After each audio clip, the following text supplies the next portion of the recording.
What's up, YouTube? It's your boy Martu Saucy back with another video. In this video, we're gonna be reacting to Liz Cambage reveals her rise and fall from WNBA to Onlyfans. After getting drafted with the second overall pick in 2011, basketball center Liz Cambage went on It's looking like we got another victim of Onlyfans to dominate the league, breaking records and making sure everyone knew it. Anyway, not one to shy away from the limelight, the four-time WNBA All-Star soon went from a WNBA star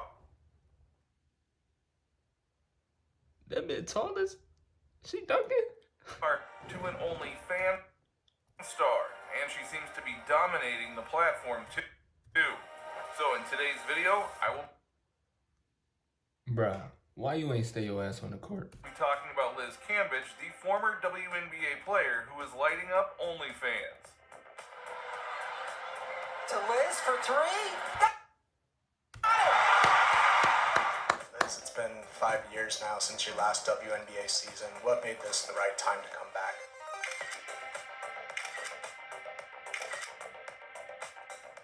Basketball career on the rise. Despite being in the WNBA for just a few years, 2018 WNBA scoring leader Liz Cambage left her mark in the league. Interestingly, she had always been an impressive talent since she was 10 years old. That's what's up, bro. She decent, bro. I ain't gonna lie. She started her professional career in 2007 with the Dayton Nong Rangers. However, halfway through the 2007-2008 season, she was offered a scholarship. She definitely blew up. Definitely. To the Australian Institute of Sport, AIS, a performance sports academy under the Australian Government Sports Commission. Unfortunately, in her rookie season in the WNBL, the AIS squad went 8-16, finishing second to last in the 2007-2008 season. The following season wasn't any better, as the squad finished last in the WNBL. However, despite their terrible performances, every night, Liz was a shining light on the team, as she made a statement whenever she played and attracted interest from both domestic and international teams.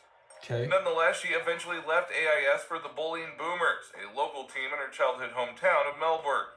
And at 18, Liz's game exploded. She averaged 22.3 points on 59.6% shooting and 2.8 blocks per game, ultimately leading the league in scoring and blocks per game.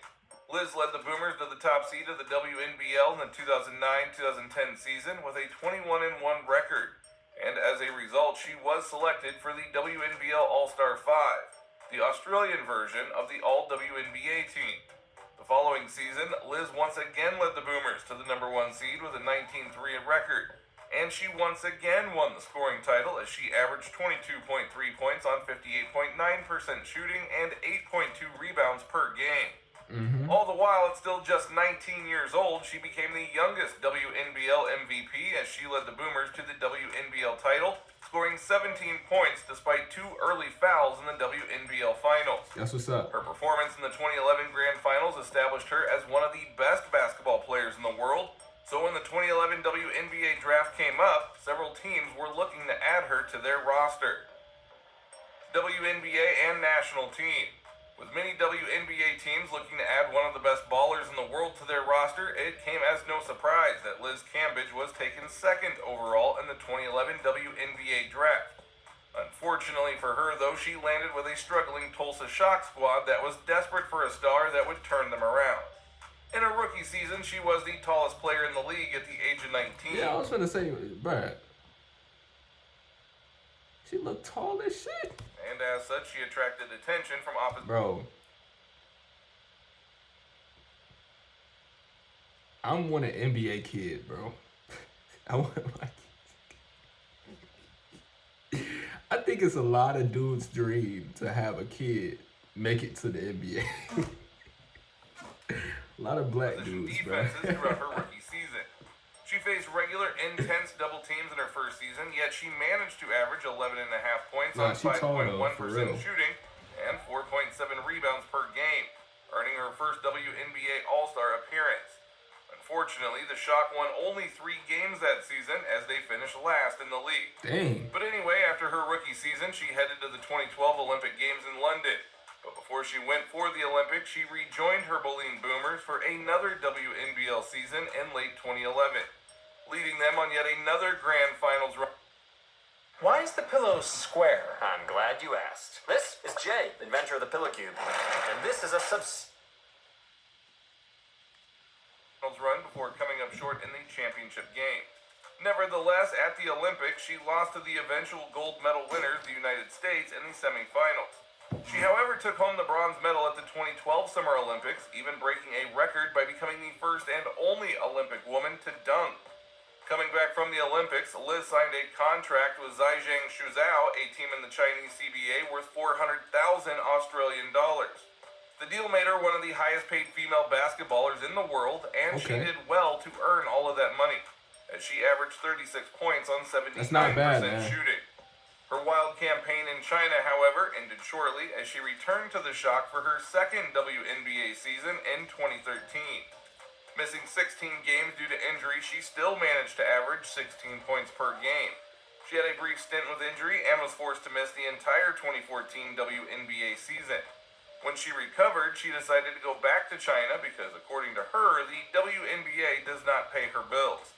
She, however, returned to the WNBA in 2018 to the team that drafted her, as the Tulsa Shock had already rebranded as the The WNBA don't pay? What's going on? Dallas Wings. She was signed to a 2-year, $114,000 per year contract, and she earned every penny. That season, she led the league in scoring and set the WNBA record for points in a game after she scored 53 points against New York Liberty. 100,000? Bro, NBA niggas is making, on average. Bro, what? Hold on, let me see. Let me search. What? Hold on, what is the average NBA?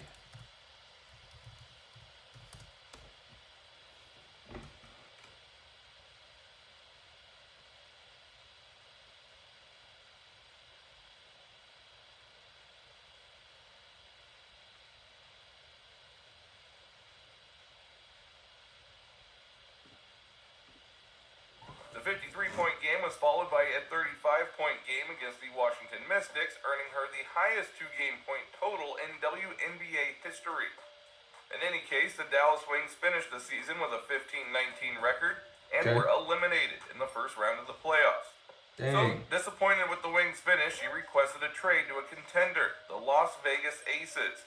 At the Aces, she and a young center, Aja Wilson, honestly like their jerseys better, I'm gonna be honest, then formed one of the league's most physically intimidating front court duos, finishing the season with a 21-13 record and 4th overall seed.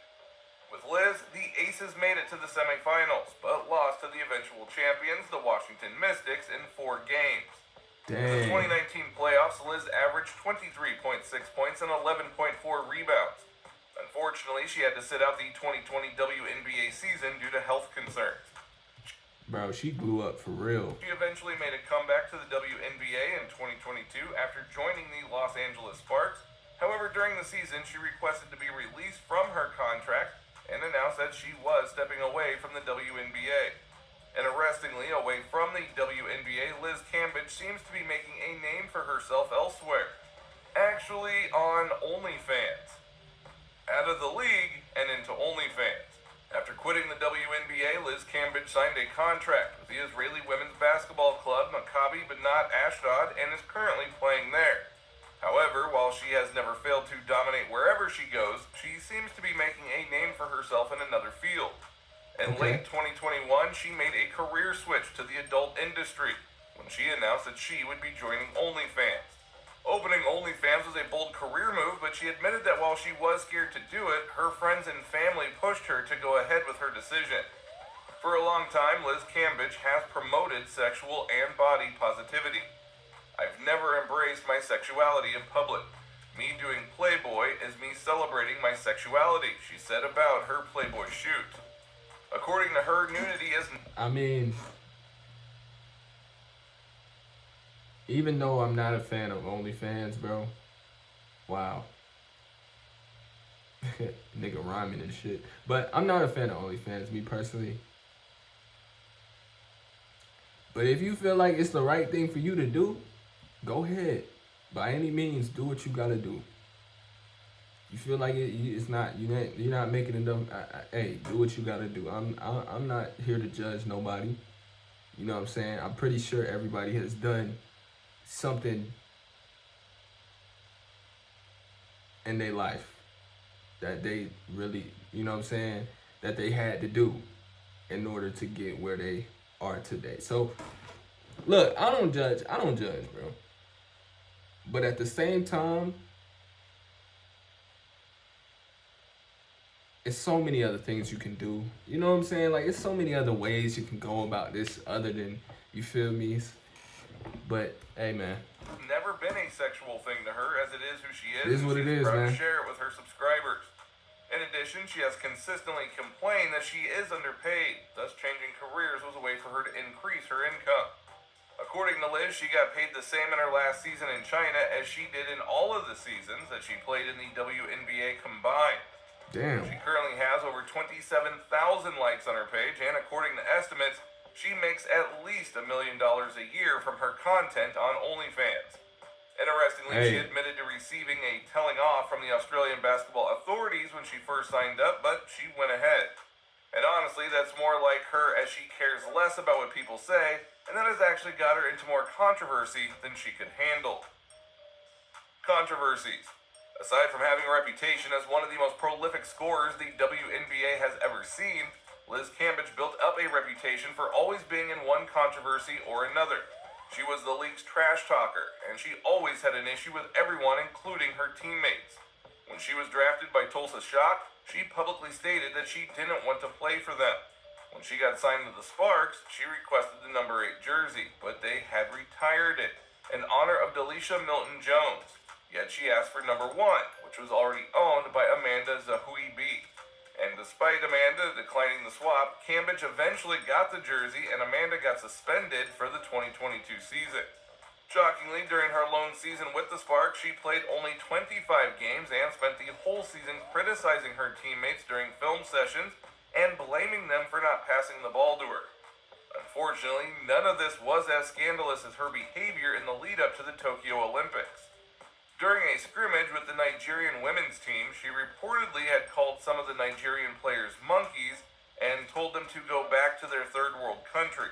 Despite her denying the accusation. Yo. Oh, man. Look, man. She doing her own thing, bro. I can't even.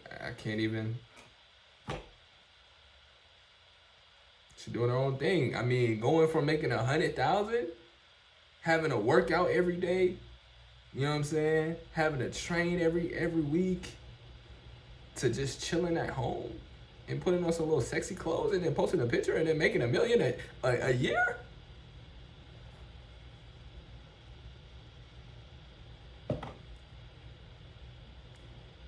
Hey, bro, she just picked whichever was more convenient. But yeah, man, let me know what y'all think down in the comments. Peace out, man.